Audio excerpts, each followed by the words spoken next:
अस्सलाम वालेकुम। आज हम ग्राम स्टेनिंग पढ़ेंगे। तो ग्राम स्टेनिंग जो टेक्निक है सबसे पहले जिसने इंट्रोड्यूस करवाई थी वो था क्रिश्चियन ग्राम 1884 में। ये डेनिश फिजिशियन था। इसने क्या किया था कि ग्राम स्टेनिंग की बेसिस पर बैक्टीरिया को दो में ग्रुप में डिवाइड किया था, ग्राम पॉजिटिव में एंड दूसरा ग्राम नेगेटिव बैक्टीरिया। अब ग्राम पॉजिटिव बैक्टीरिया वो थे जो ग्राम स्टेनिंग के बाद पर्पल कलर अटेन करते थे एंड ग्राम नेगेटिव बैक्टीरिया वो थे जो ग्राम स्टेनिंग के बाद पिंक कलर अटेन करते थे। अब थोड़ा सा और देखते हैं। जो ग्राम पॉजिटिव बैक्टीरिया हैं उनकी जो सेल वॉल है, एक तो वो बहुत ज़्यादा थिक होती है, पेप्टाइडोग्लाइकिन का अमाउंट उनमें बहुत ज़्यादा होता है, और दूसरा प्रोटीन की जो क्रॉस लिंकिंग होती है ना वो भी इसमें ज़्यादा होती है। सही है। और जो ग्राम नेगेटिव बैक्टीरिया हैं उनकी जो सेल वॉल है एक तो थिन होती है, पेप्टाइडोग्लाइकिन का अमाउंट बहुत कम होता है और प्रोटीन की क्रॉस लिंकिंग भी कम होती है। तो ये थोड़ा आगे इन स्टेप्स में काम आएगी इन्फॉर्मेशन।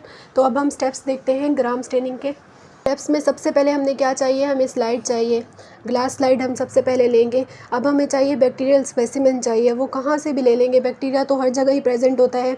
भले हम टीयर्स का स्पेसिमेन ले लें, सलाइवा का ले लें। फॉर एग्जांपल हमने सलाइवा का स्पेसिमेन ले लिया, तो अब हमने इसको क्या करना है, इसको फिक्स करना है, क्योंकि इसको देखो मल्टीपल कलर्स में हमने डिप करना है। तो उसके बाद ये स्पेसिमेन ये भी हो सकता है कि निकल सकता है या फिर हम वॉश भी हो सकता है। तो इसके लिए सबसे पहले हमें इसको हीट फिक्सेशन करनी है। तो सबसे पहले हमने ये क्या किया, हीट फिक्सेशन कर दी। फॉर एग्जांपल ये हीट है, हीट का कोई भी सोर्स है। अब हमने स्पेसिमेन को हीट फिक्सेशन कर दी। अब हमने इसमें डाई हमने इंसर्ट करनी है, इसके ऊपर डाई 60 सेकंड्स के लिए इसको हमने डाई इसमें लगा के रखनी है और फिर हमने वॉश कर लेनी है, क्योंकि 60 सेकंड के बाद डाई जो होती है वो अंदर डिज़ोल्व हो जाती है स्पेसिमेन में। जो बैक्टीरिया की सेल वॉल है वो एब्जॉर्ब कर लेता है क्रिस्टल वायलेट डाई। तो सबसे पहले अभी हम क्या डालेंगे, क्रिस्टल वायलेट डाई। सही है। अब जो क्रिस्टल वायलेट डाई होती है ना, ये जो सेल वॉल होती है बैक्टीरिया की, वहाँ पेप्टाइडोग्लाइकेन होता है ना, वो एब्जॉर्ब कर लेता है, सेल वॉल में एब्जॉर्ब हो जाती है, भले वो ग्राम नेगेटिव हो भले वो ग्राम पॉजिटिव, दोनों बैक्टीरिया में। तो जब भी हमने क्रिस्टल वायलेट डाई डाली तो उसके बाद क्या हुआ कि ग्राम पॉजिटिव बैक्टीरिया भी ब्लू या पर्पल कलर के हो गए, क्योंकि डाई पर्पल ब्लू कलर की होती है। एंड ग्राम नेगेटिव बैक्टीरिया वो भी पर्पल कलर के स्टेन हो गए, दोनों gram negative and gram positive bacteria. अब हमने क्या करना है, अब हमने आयोडीन डालनी होती है। अब आयोडीन क्या करती है, ये मॉर्डेंट का काम करती है। जैसे सेल वॉल के अंदर जो भी अभी प्रेजेंट है ना क्रिस्टल वायलेट डाई, तो ये क्या करेगी, उसके साथ जाकर कॉम्प्लेक्स बना देगी, क्रिस्टल वायलेट आयोडीन कॉम्प्लेक्स बना देगी। अब इसकी वजह से क्या होगा कि ये यहीं पर ही क्या होगी, फिक्स हो जाएगी, जो क्रिस्टल वायलेट डाई है किसके अंदर, सेल वॉल के अंदर। तो जो ग्राम पॉजिटिव बैक्टीरिया है उसकी सेल वॉल तो बिल्कुल थिक है, उसके अंदर ज़्यादा क्रिस्टल वायलेट और आयोडीन के कॉम्प्लेक्स बनेंगे। और जो ग्राम नेगेटिव बैक्टीरिया है उसकी सेल वॉल थिन है, तो उसके अंदर कम जो आयोडीन क्रिस्टल वायलेट के कॉम्प्लेक्स है ना वो कम बनेंगे। तो उसके बाद अभी ये क्या किया, हमने आयोडीन डाली, जिसके बाद अभी इसमें क्या बन गए, कॉम्प्लेक्स कलर वही है, crystal violet blue colour, gram positive का भी कलर यही है और ग्राम नेगेटिव का भी कलर यही है। अब हमने क्या करना है, अल्कोहल डालना है, अल्कोहल में डिप करना है। अल्कोहल डाल देंगे ऊपर स्लाइड के कुछ मिनट के लिए, कुछ सेकंड के लिए, 30 to 40 सेकंड या 15 सेकंड के लिए। अब क्या करना है, अल्कोहल जैसे ही डालते हैं ना तो क्या करता है, अब ग्राम नेगेटिव बैक्टीरिया का तो हमें पता है उसके अंदर 3 मेम्ब्रेन होती है, आउटर मेम्ब्रेन भी होती है, फिर सेल वॉल भी होती है, फिर इनर मेम्ब्रेन भी होती है। सेल वॉल बिल्कुल थिन होती है, तो अल्कोहल की वजह से जो सेल वॉल है ना वो complete, outer membrane completely dissolve हो जाती है। उसके बाद जो सेल वॉल तो ऑलरेडी थिन है, तो सेल वॉल में से जितना भी स्टेन था ना, क्रिस्टल वायलेट आयोडीन का कॉम्प्लेक्स था, स्टेन था, कम्प्लीटली निकल गया। तो जितने भी ग्राम नेगेटिव बैक्टीरिया है ना, अल्कोहल डालने के बाद वो कलरलेस हो जाते हैं। लेकिन जो ग्राम पॉजिटिव बैक्टीरिया होते हैं उनकी तो सेल वॉल पहले से ही बहुत ज़्यादा थिक थी, क्रिस्टल वायलेट आयोडीन के कॉम्प्लेक्स भी बहुत ज़्यादा थे, तो उनमें कलर इतना ज़्यादा प्रेजेंट होता है। एक तो देखिए प्रोटीन के उनमें क्रॉस लिंकिंग भी बहुत ज़्यादा थी, तो कलर अंदर अंदर तक इतना ज़्यादा गया होता है कि अल्कोहल डालने के बाद भी उनमें से कलर नहीं निकलता, और इवन अल्कोहल डालने के बाद भी वो क्या रहते हैं, पर्पल के पर्पल ही रहते हैं। तो देखें अब अल्कोहल के बाद क्या हुआ कि जितने भी ग्राम नेगेटिव बैक्टीरिया थे वो कलरलेस हो गए, और जो ग्राम पॉजिटिव बैक्टीरिया थे वो क्या हो गए, वो जैसे पर्पल थे वो वैसे के वैसे ही हैं। अब उसके बाद हम क्या करेंगे, अब हमने क्या करना है कि रेड कलर अभी डाई डालेंगे, सेफ्रोनिन डाई। अब जो सेफ्रोनिन डाई होती है ना, ये क्या करती है, ग्राम नेगेटिव कलरलेस है ना, तो इनको ये क्या कर देगी, स्टेन कर देगी। लेकिन ग्राम पॉजिटिव में तो ऑलरेडी स्टेन पड़ा हुआ है, क्रिस्टल वायलेट पर्पल, तो वो इससे स्टेन नहीं होंगे, वो अपने पर्पल के पर्पल ही रहेंगे। तो आफ्टर सेफ्रोनिन डाई इंजेक्ट करने के बाद क्या हुआ कि ग्राम पॉजिटिव तो वैसे ही थे जैसे पर्पल के पर्पल ही, अब ग्राम नेगेटिव क्या है, पिंक टू रेड कलर उन्होंने अटेन कर लिया। तो इसकी वजह से ये होता है कि जो ग्राम स्टेनिंग में क्या होता है कि इसकी वजह से अभी क्या हुआ कि सबसे पहले हमने क्या लिया, स्पेसिमेन लिया। अब स्पेसिमेन में क्या किया, उसको पहले हमने हमने फ़िक्स किया था कि बाद में वो निकल ना जाए, वॉश आउट ना हो जाए, तो उसको पहले हमने हीट से फ़िक्स कर दिया, सही है। उसके बाद हमने क्या किया कि क्रिस्टल वायलेट डाई हमने डिप किया 1 मिनट के लिए, यानी कि 60 सेकंड के लिए, और फिर उसको वॉश कर दिया, जिसमें क्या किया कि सेल वॉल में कम्प्लीटली एब्जॉर्ब हो गया ये वाला क्रिस्टल वायलेट कलर। तो ग्राम पॉजिटिव भी क्या हो गए, पर्पल कलर के हो गए, और ग्राम नेगेटिव भी पर्पल कलर के हो गए। अब हमने आयोडीन डाला जो कि मॉर्डेंट का काम करता है, क्रिस्टल वायलेट आयोडीन के कॉम्प्लेक्स बने सेल वॉल के अंदर। ग्राम पॉजिटिव में बहुत ज़्यादा बने क्योंकि उनकी सेल वॉल थिक है, ग्राम नेगेटिव में कम बने कॉम्प्लेक्स। उसके बाद हमने अल्कोहल डाला जिसने वॉश आउट कर दिया सारा स्टेन ग्राम नेगेटिव में, क्योंकि उनकी सेल वॉल थिन थी और उसके अंदर कॉम्प्लेक्स भी कम थे, तो वो ईजिली निकल गए, और जो ग्राम पॉजिटिव में थे उसमें एज इट इज़ ही रहे।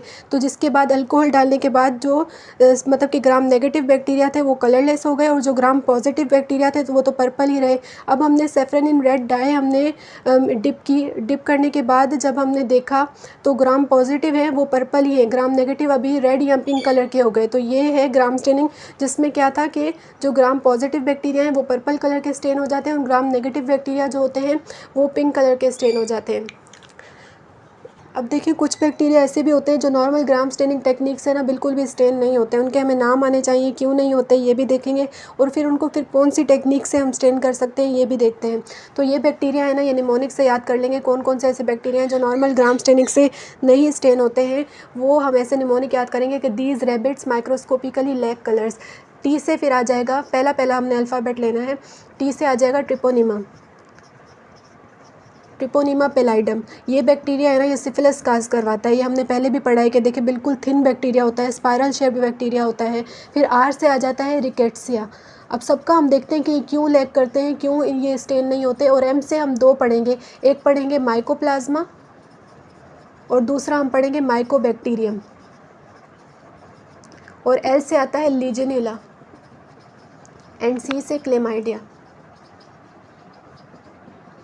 तो अब हम देखते हैं ट्रिपोनिमा पेलाइडम क्यों नहीं स्टेन होता ग्राम स्टेनिंग से, क्योंकि ये बिल्कुल थिन, एक तो स्पाइरल शेप्ड होता है और दूसरा बिल्कुल थिन होता है। तो जब लाइट माइक्रोस्कोप से हम इसको स्टेन करके भी देखते हैं ना, तो ये नॉर्मली उसकी लाइट इतनी ज़्यादा होती है कि ये ट्रांसपेरेंट ही हो जाता है। तो इसके लिए फिर हम 2 टेक्निक्स यूज़ करते हैं, एक तो डार्क फील्ड माइक्रोस्कोपी यूज़ करते हैं।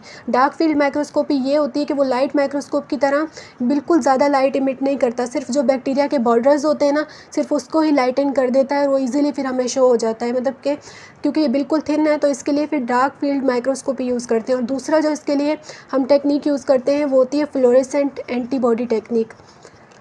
अब फ्लोरेसेंट एंटीबॉडी टेक्निक क्या होती है, देखें, जो इसके खिलाफ बॉडी में जो एंटीबॉडीज़ बनती हैं, जैसे कि एंटी ट्रिपोनिमल एंटीबॉडीज़ जिसको हम कहते हैं, उसमें हम क्या करेंगे, उसको कलर्ड कर देंगे, मतलब कि स्पेशल कलर से। फ्लोरेसेंट जो डाई होती है, जो नॉर्मली क्या करती है, वो जब भी हम लाइट माइक्रोस्कोप उसमें से लाइट पास होती है तो वो क्या करती है, मल्टीपल कलर्स इमिट करती है।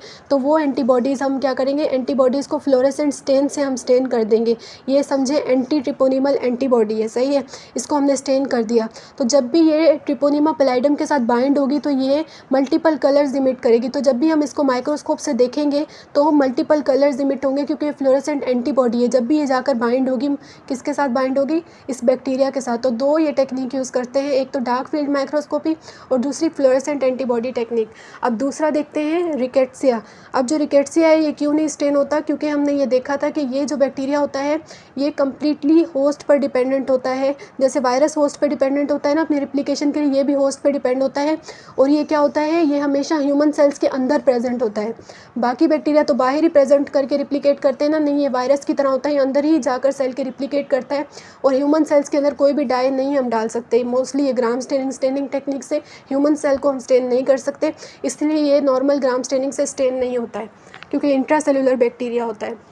दूसरा आ जाता है फिर ये माइकोप्लाज्मा एंड माइकोबैक्टीरियम। ये क्यों नहीं होते, माइकोप्लाज्मा तो हमने पढ़ा था कि स्मॉलेस्ट बैक्टीरिया होता है और इसके पास सेल वॉल ही नहीं होती। जब सेल वॉल ही नहीं है तो पेप्टाइडोग्लाइकेन ही नहीं है, तो फिर ये कैसे स्टेन होगा, क्योंकि ग्राम स्टेनिंग में हमने देखा था कि जो क्रिस्टल वायलेट या सेफ्रेनिन डाई वगैरह जो होती हैं, ये स्टेन ही किसको करती है, पेप्टाइडोग्लाइकेन वाले स्ट्रक्चर को, सेल वॉल के स्ट्रक्चर को। माइकोप्लाज्मा में सेल वॉल ही नहीं है तो कैसे स्टेन होगा। अब आ जाता है माइकोबैक्टीरियम। ये माइकोबैक्टीरियम ट्यूबरक्लोसिस जो टीबी काज करवाता है, ये वो बैक्टीरिया है, रॉड शेप्ड ये बैक्टीरिया होता है। ये क्यों नहीं है स्टेन होता ग्राम स्टेनिंग से, ये इसीलिए नहीं होता क्योंकि इसकी सेल वॉल के अंदर हाई अमाउंट में लिपिड प्रेजेंट होता है, जिसको हम बोलते हैं माइकोलिक एसिड। ये हाई अमाउंट में प्रेजेंट होता है, तो इसके लिए एक अलग टेक्निक यूज़ होती है जिसे हम बोलते हैं ज़ील नेल्सन स्टेनिंग। अब ज़ील नेल्सन स्टेनिंग में क्या होता है कि हम एक स्टेन यूज़ करते हैं कार्बोल्फिस्किन या फुशिन, जो भी कह लें, कार्बोल्फिस्किन ये स्टेन होता है, ये इसके अंदर हम यूज़ करते हैं। इसमें क्या होता है कि हमने क्या करना है, स्लाइड लेनी है। फॉर एग्जांपल अब स्प्यूटम स्पेसिमेन लेंगे, क्योंकि टीबी काज करवाता है तो स्प्यूटम में इसका स्पेसिमेन हम लेंगे स्प्यूटम से ही। तो हमने वो लिया, इसको स्टेन किया कार्बोल्फिस्किन से। उसके बाद हमने क्या किया, अल्कोहल या एसिड से वॉश किया। तो ये माइकोलिक एसिड इसके अंदर जो सेल वॉल के अंदर जो प्रेजेंट होती है, वो इतना ज़्यादा कार्बोल्फिस्किन को फिक्स कर लेती है कि वो अल्कोहल से भी नहीं निकलता और ना ही वो एसिड से निकलता है। इसीलिए इस बैक्टीरिया का नाम माइकोबैक्टीरियम ट्यूबरक्लोसिस को हम एसिड फास्ट बेसिलाई कहते हैं। बेसिलाई इसलिए क्योंकि ये रॉड शेप्ड है। एसिड फास्ट मतलब कि भले एसिड भी डाल लो, भले अल्कोहल भी डाल लो, मतलब आफ्टर गिविंग द कार्बोल्फिस्किन भले एसिड डालो अल्कोहल डालो, फिर भी ये स्टेन नहीं निकलेगा। तो इसलिए हम कहते हैं कि एसिड फास्ट बेसिलाई होते हैं। नॉर्मल जो बैक्टीरिया होते हैं, अगर आप उनको स्टेन करो कार्बोल्फिस्किन के साथ और उसके बाद अल्कोहल या एसिड से वॉश आउट करो, तो वो निकल जाता है, उनका कलर सारा कम्प्लीटली निकल जाता है। लेकिन ये जो एसिड फास्ट बेसिलाई होता है माइकोबैक्टीरियम टीबी, ये अगर इसको आप स्टेन करोगे कार्बोल्फिस्किन के साथ एंड देन अल्कोहल या एसिड से वॉश आउट करोगे तो नहीं निकलेगा। क्यों? क्योंकि इनकी जो सेल वॉल है उनके अंदर हाई अमाउंट में लिपिड प्रेजेंट होता है, माइकोलिक एसिड। तो ये तो हो गया। अब उसके बाद हम देखते हैं लीजनेला।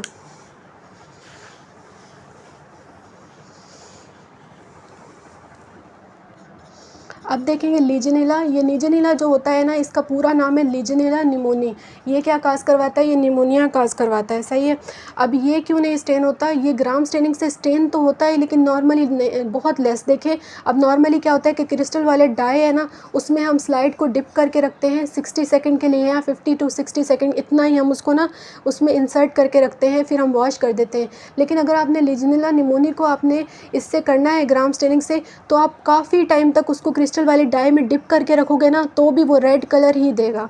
अब ये क्या है कि मतलब ये बहुत ज़्यादा कम ही एक्सेप्ट करती है इसकी वॉल इस स्टेन को, तो यहाँ तो ये बिल्कुल भी स्टेन नहीं होगा। अगर आप ज़्यादा देर के लिए इसको स्टेन करके रखोगे तो भी ये रेड कलर स्टेनिंग देगा, ना ब्लू कलर की स्टेनिंग देगा या पर्पल, ना ही मतलब कि पिंक कलर की स्टेनिंग देगा तो रेड कलर की स्टेनिंग।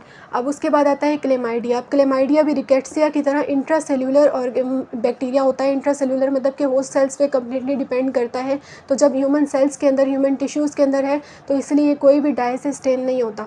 तो अब हमने ये देख ली है कि कौन कौन से बैक्टीरिया थे जो ग्राम स्टेनिंग टेक्निक से स्टेन नहीं होते हैं, और ग्राम स्टेनिंग टेक्निक भी देख ली।